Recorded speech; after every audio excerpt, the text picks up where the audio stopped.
How effective of a communicator are you? So let's think about this. There isn't such thing as business to business, only people dealing with other people. And that could be a company from the other side of the world behind a computer screen. It's still another person that you're going to be dealing with. It could be within your own organisation. It could be a manager, or you could be the manager managing your team. How do you get the best out of your people is through communication, being effective at communicating. If you're an employee and you wanted to get a pay rise, you're going to have a good conversation with your boss and be a good communicator in getting that pay rise too. Or you could be a salesperson dealing with a new client. You're going to have to be able to communicate that information across effectively to be able for them to understand the value that you deliver. So how can we get better at communication? So number one, I'm going to give you 3 tips today. Number one is to understand that everybody in the world has an opinion.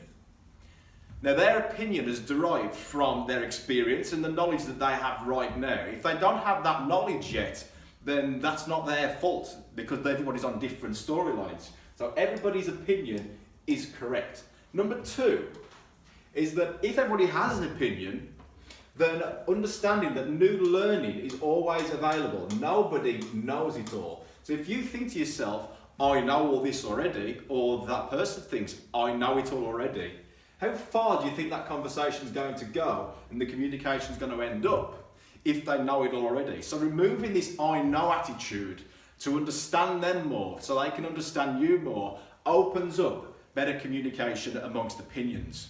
Now here's the thing, guys. It doesn't matter if you're the best, a PhD doctorate or you're Apple. Everybody is always going to be open to new information.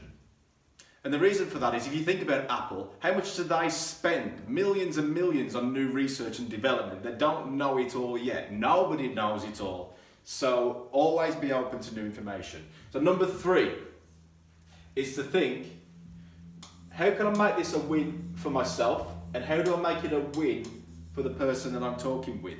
Because if it's not, then it's not going to end up anywhere. If you used to think lose-win, okay, I'm going to lose out, but they're going to win, then you're not going to be in a position for very long to be able to help them, are you? Because you're losing out. Or if it could be the other way around as well.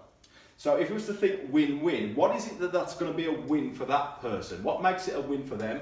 What makes it a win for us? And that makes a good relationship then because you're both winning. How could everybody end up winning from this conversation, from this communication event?